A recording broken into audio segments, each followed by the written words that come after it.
একটা কথা বলি, একদম মনের কান দিয়ে শুনবেন। জান্নাতে যাওয়া সবার স্বপ্ন। আছি আমরা সবাই দুনিয়ায়।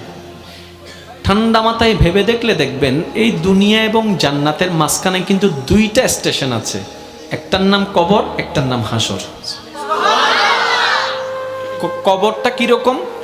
আমাদের দুশমনরা না, আপন জনেরাই কিন্তু খনন করবে, আপন জনেরাই কিন্তু লাশটা রাখবে, আবার আপন জনেরাই কিন্তু ওই দেহটার উপরে বাঁশ বিছিয়ে মাটি চাপা দিবে, চতুর্দিক থেকে অন্ধকার করে ফেলবে।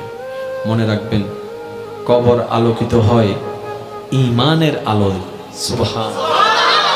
আর হাসর আলোকিত হবে আল্লাহর রহমতের সাথে আপনার আমলের আলোয়, সুবহানাল্লাহ। হাসর আলোকিত হবে আমলের গুণে, কবর আলোকিত হবে ঈমানের গুণে। আর ঈমানটা কানে থাকে না, মনে থাকে। তাহলে সেই মনটাকে যদি আপনি পরিষ্কার করে ফেলতে পারেন, হ্যাঁ সত্য, এটা একদিনে হয় না, এটা এক সপ্তাহে হয় না, এটা এক মাসে হয় না, এটা এক বছরে হয় না, এটা হচ্ছে বান্দা চেষ্টা করতেই থাকবে। হিংসা থেকে যেন সে নিজেকে বাঁচাই রাখতে পারে। মন চাচ্ছে অন্যের বদনাম করতে, সে জিহ্বাকে কামড় দিয়ে রাখবে।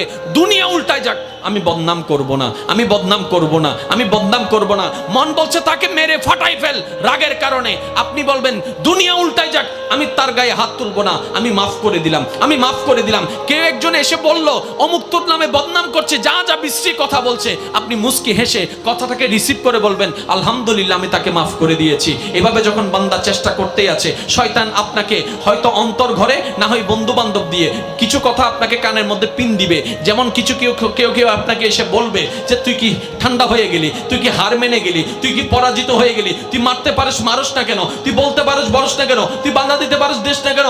আপনি বলবেন দুনিয়াকে খুশি করার আমার দরকার নাই, আমার রবকে খুশি করার দরকার। সুবহানাল্লাহ। মনে রাখবেন ভাইয়ের একটা কথা, সব কিছুর মূলে রব। আপনি ডাইনে থাকেন, বামে থাকেন, সামনে থাকেন, পিছনে থাকেন, এভরিথিং, সব কিছুর মূলে গিয়ে রব। যেমন আসেন, কষ্ট নেবেন না আমার কথায়।